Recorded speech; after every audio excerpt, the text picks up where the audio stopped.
One of the earliest accounts about Jesus of Nazareth, his life, death, and resurrection, was written by a man named Luke. We know it as the Gospel of Luke, but Luke continued the story in a second volume, Called the Book of Acts, and it's all about what Jesus continued to do after his resurrection. Acts begins with the disciples who are hanging out with Jesus, who's just come back to life, which is mind-blowing to imagine. And then for weeks, the risen Jesus kept teaching them about his upside-down kingdom, the new creation that he launched through his death and resurrection. This is exciting stuff, and the disciples are ready to go tell the world. But then Jesus tells them to wait and to stay in Jerusalem until they receive a new kind of power so they can be faithful witnesses to Jesus and his kingdom. Then he says that their mission is going to begin in Jerusalem, then move out to Judea and Samaria, and then from there out into the nations. It's like a roadmap for the whole book of Acts. Then the disciples saw Jesus enthroned as king of all creation. So the disciples wait, wondering when this power is going to come. And then comes the time of Pentecost. So this is an ancient Israelite festival. It's during the early summer, and thousands of Jewish pilgrims would come back to Jerusalem from all over the world, all these different languages and cultures colliding in the city. And the disciples are together in a house, which is suddenly filled with rushing wind along with fire. Fire splinters off into tongues of fire hovering over people's heads. What's this all about? Yeah, so Luke is tapping into a repeated Old Testament theme. When God's presence showed up similarly at Mount Sinai, he made a covenant with Israel and gave them the Ten Commandments. Then later, when God's glory came in a pillar of fire, it filled the tabernacle when he came to live among them. But that was just one pillar of fire, not many. Exactly. Luke's making an important point here. This is God's personal temple presence, God's spirit that was foretold by Israel's prophets. And now it's come to take up residence in the new temple of Jesus' body, that is, his people. They've become little mobile temples where God now dwells. And they start to tell stories about Jesus, but they're speaking in languages that they didn't know before, yet all the visitors can understand them. What's this all about? Well, Peter gets up to explain that this is the fulfillment of Israel's hopes based on the scriptures. God's plan was always to use the unified family of Abraham to bring peace and justice to the world. But the tribes of Israel had been scattered because of the exile. Now here at Pentecost, representatives from all of the tribes come back together and they're introduced to their Messiah, the crucified and risen Jesus, so they can now become the restored people of Israel. And thousands of them start following the way of Jesus. Which brings us to Luke's tale of two temples. So you've got the temple that Herod built in Jerusalem, where Jesus' disciples worship like the rest of the Israelites. But now there's also Jesus' temple, which consists of people. This temple's meeting together in homes all over Jerusalem, and they were approaching life in a radical new way. Right, think about it. Many of these pilgrims aren't even from Jerusalem, so they've formed these new families, and they're all depending on each other. Yeah, people would sell their stuff, provide for the poor among them. They ate their meals together. They said their daily prayers together. They were learning from the apostles what it meant to live as if Jesus is the true king of the world. And it must have been exhilarating. But it wasn't all fun and games. Being God's temple is serious business, just like in the Old Testament. So you might know about that strange story in the book of Leviticus about two priests who disrespect God in the temple and then suddenly die. Well, Luke includes here a similar story of two disciples who dishonor God's spirit in this new temple, and they suffer a similar fate. So there's corruption in the community. But the bigger problem is coming from the outside. Yeah, from the other temple. Its leaders are threatened by this new messianic movement, and so they arrest the apostles, they try to stop them. And this brings us to the final story in the Jerusalem section of Acts. We're introduced to a new disciple, Stephen. Oh yeah, Stephen. He's on fire. He steps up as a leader among the disciples to serve the poor, and he would go to the temple courts to teach people about the way of Jesus. So the temple leaders arrest Stephen, and they find false witnesses to accuse him of dishonoring Moses and of being a terrorist who's threatening the temple. In response, Stephen gives this powerful speech about how predictable this whole situation was. Yeah, he retells the whole Old Testament story, highlighting characters like Joseph, Moses, and the prophets, people who are consistently rejected and persecuted by their own people. Israel's been resisting God's representatives for centuries, and so their rejection of Jesus and now of his followers is a rejection of God himself. They get angry, and they start to execute him by picking up rocks and smashing him to death. And as he's dying, he commits himself to the way of Jesus, to suffer because of the sins of others. He even cries out, "Lord, don't hold the sin against them." This is basically what Jesus said at his death. Exactly. Stephen becomes the first martyr of the Jesus movement, with many more to come. But this persecution contains seeds of hope, which is why Luke introduces us to a new character here, a religious leader named Saul. He stands over Stephen's dead body and even approves of the whole thing. Wait, Saul, you mean the man who becomes the Apostle Paul? Yes, Luke is showing how even this tragic murder can't stop Jesus' kingdom. And so many persecuted disciples scatter out of Jerusalem, and just as Jesus said, they head into Judea and Samaria. Now, the story of what happens there, that's what the next section of Acts is all about.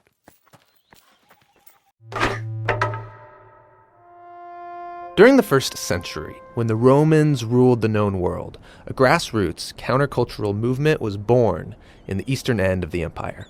Yeah, it started among the Jewish people, Who for centuries now have been scattered around the known world. but no matter where they lived or what language they spoke, they kept their identity as the family of Abraham, devoted to the one true God. And every year, they would travel to Jerusalem for sacred festivals. And during one of these, the Feast of Pentecost, the visitors encountered a group of Jews who could somehow speak in everyone's native dialect. Yeah, they were telling stories about a man named Jesus who had been executed by the Romans. They claimed he had risen from the dead and was now exalted as the true king of Israel and the whole world. And this Jesus was now calling people to adopt his upside-down set of values and live under his rule, called the Kingdom of God. And thousands of Jews decided to stay in Jerusalem and join the movement. It grew in size and in influence and gained favor with people. But not with the Jerusalem temple leaders. They viewed this whole thing as a dangerous religious sect, and they even executed one of its leaders named Stephen. It's no longer safe in Jerusalem, and so most of the followers flee for the outlying land called Judea. And you might think that's the end of the story, but actually, this tragedy became the way the movement spread outside Jerusalem. That's where the second part of the book of Acts begins. The scattered followers end up in surprising places, like Samaria, where their ancient enemies live. Yeah, and Luke shows us how all of these unexpected people start following Jesus, like a sorcerer from Samaria who has to learn that the way of Jesus isn't about gaining power, but giving it up to serve others. There's also a story about an Ethiopian delegate who, after discussing the scroll of the prophet Isaiah with Philip, decides to join the movement. Yeah, Jesus is expanding his movement out into Judea and Samaria, just like he said he would. Which is great. But back in Jerusalem, we meet Saul of Tarsus. He's part of the religious elite who oppose the new movement, and he's finding and arresting Jesus' followers anywhere he can. This is a cruel guy. But think about it from his perspective. In the past, Israel had turned away to other gods and to false prophets, leading to disaster. He believed he was protecting Israel and God's honor by getting rid of these people. And then Saul hears that the movement spread north to Damascus, so he sets out there to find and arrest more followers. And on the way, Saul has this sudden encounter with the risen Jesus himself. Jesus asks Saul why he's fighting against him. And then Jesus commissioned Saul to now represent him to Israel and to the nations. And Saul is stunned and speechless. And so he ends up in Damascus, but now he's announcing the good news about the Jesus he had just been attacking. And no one saw this coming. Totally. And the same goes for what happened next. Over in the port city of Caesarea, there was a Roman centurion named Cornelius, and he represents everything the Jewish people would hate about the Roman occupation. An angel appears to him, and he tells him to call for a man named Peter. So Peter comes, and he finds Cornelius and his friends and his family all gathered together in his home. Yeah, and this is scandalous. Jewish people don't enter a non-Jewish home to avoid ritual impurity. So what's Peter going to do?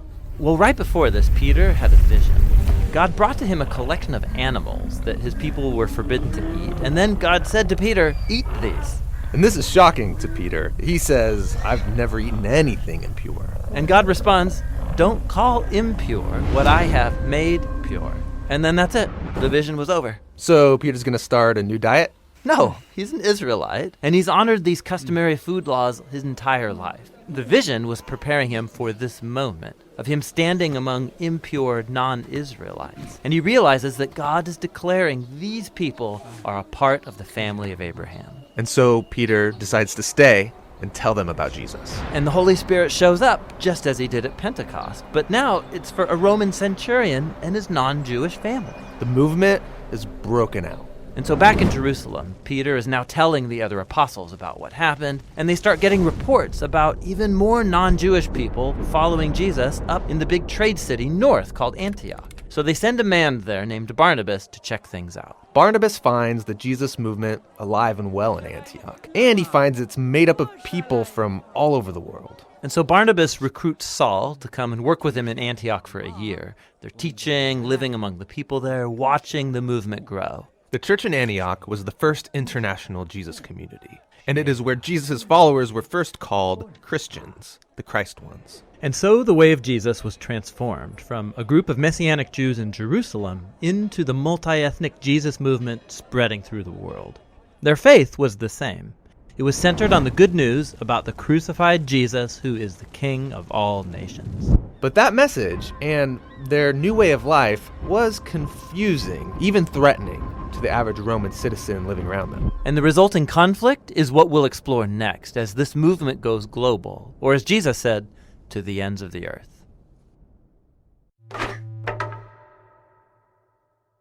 During the first century, most people around the Mediterranean Sea lived in densely packed cities, all ruled by the Roman Empire. Each city was a diverse blend of cultures, ethnicities, and religions. And because of this, there were all sorts of temples for offering sacrifices to all sorts of gods, and each person had their own portfolio of gods that they gave their allegiance to. But in every city, you would also find a minority group who wouldn't worship any gods but their own. The Israelites, also known as the Jews. They claimed that their God was the one true creator and king of the world. Now, all these cities were connected by a network of roads built by the Roman Empire, and so it was easy to move around, to do business, and even spread new ideas. Now, one person familiar with these roads was the Apostle Paul. He spent the second half of his life traveling from city to city, announcing that Israel's God had appointed a new king over the nations. This king wasn't like anyone who'd come before. Right. Most kings rule with aggression or power, but this new king rules with self-sacrifice and love. His name is Jesus, and Paul is his herald, who's inviting all people to live under this king's rule. The stories of Paul's travels and how people received this message, that's what the third part of Acts is all about.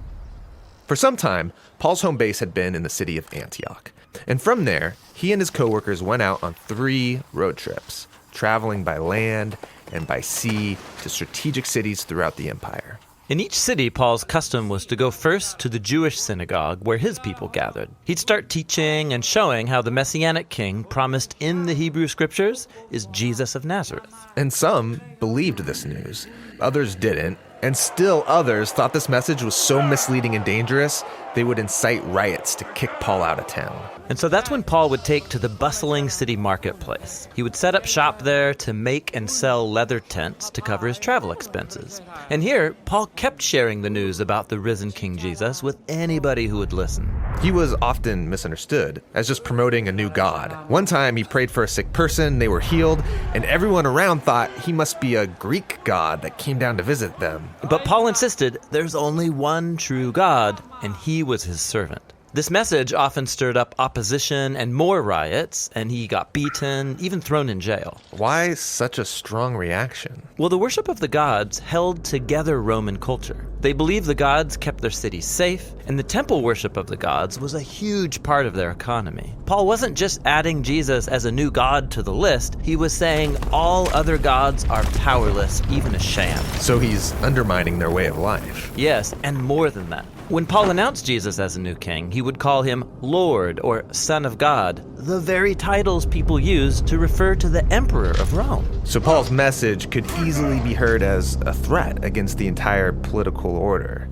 Why would anyone join this movement? I mean, it sounds dangerous. Well, people were captivated by the story of Jesus and how his love created communities where all people were treated as equals, regardless of ethnicity, gender, or economic status. These people formed new families that would eat together. They lived sacrificially and took care of their poor. They lived like Jesus actually was the king. Right. And so in every city where Paul announced the message about Jesus, people were being transformed by God. God's Spirit to become new kinds of humans. So Paul would stay in that city and teach them the way of Jesus. And then he would leave for a new city. This was a difficult life. Paul had to endure a lot of pain and a lot of suffering.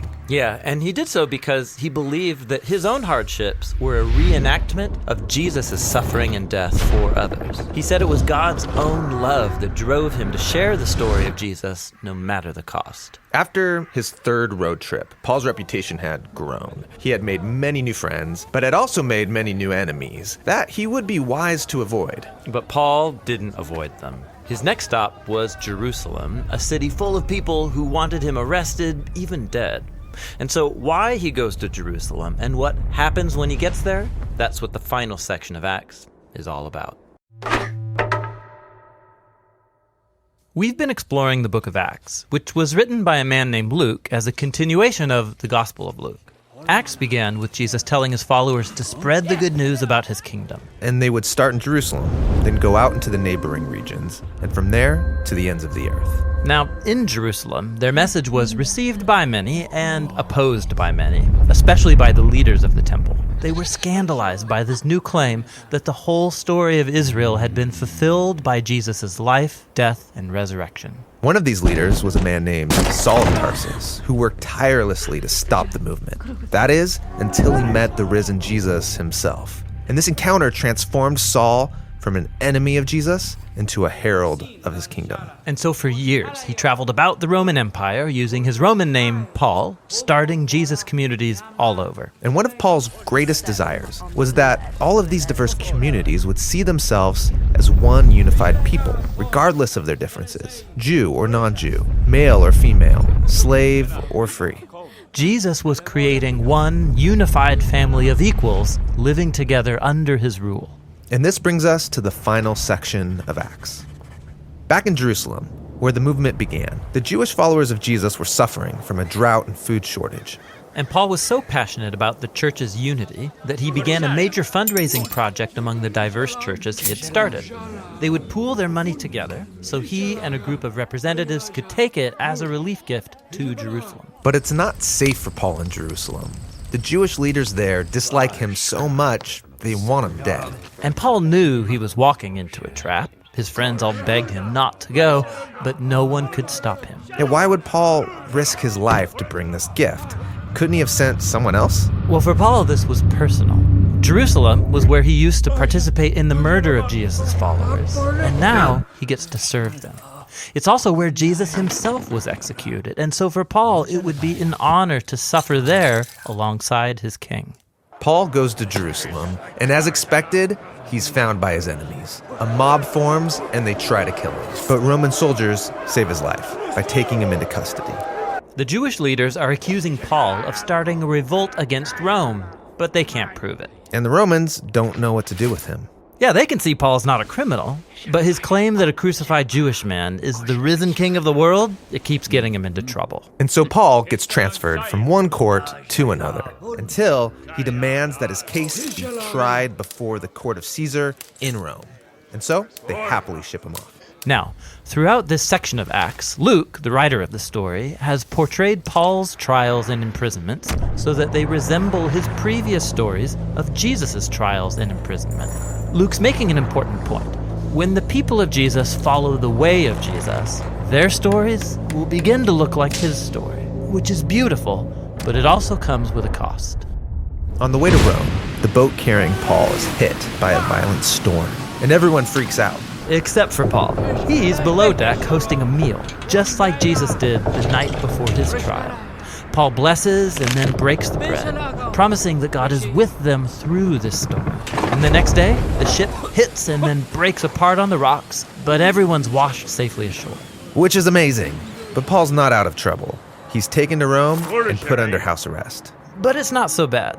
In his house, he can host groups of Jews and non-Jews, sharing with them the good news about Jesus, the risen king. This is a bold move in Rome, the center of power where Caesar rules the world as king. Yes, you have Jesus' alternative upside-down kingdom, now growing in the very heart of the world's most powerful empire, all through the suffering of a prisoner. And with this contrast between kingdoms, Luke ends his story. That's a great image, but the story's supposed to be about this message spreading to the ends of the earth. So shouldn't it continue? Of course, Luke has left the story open-ended on purpose, so that his readers would know that the story isn't over, and that they can participate in Jesus' kingdom that is still spreading to this day.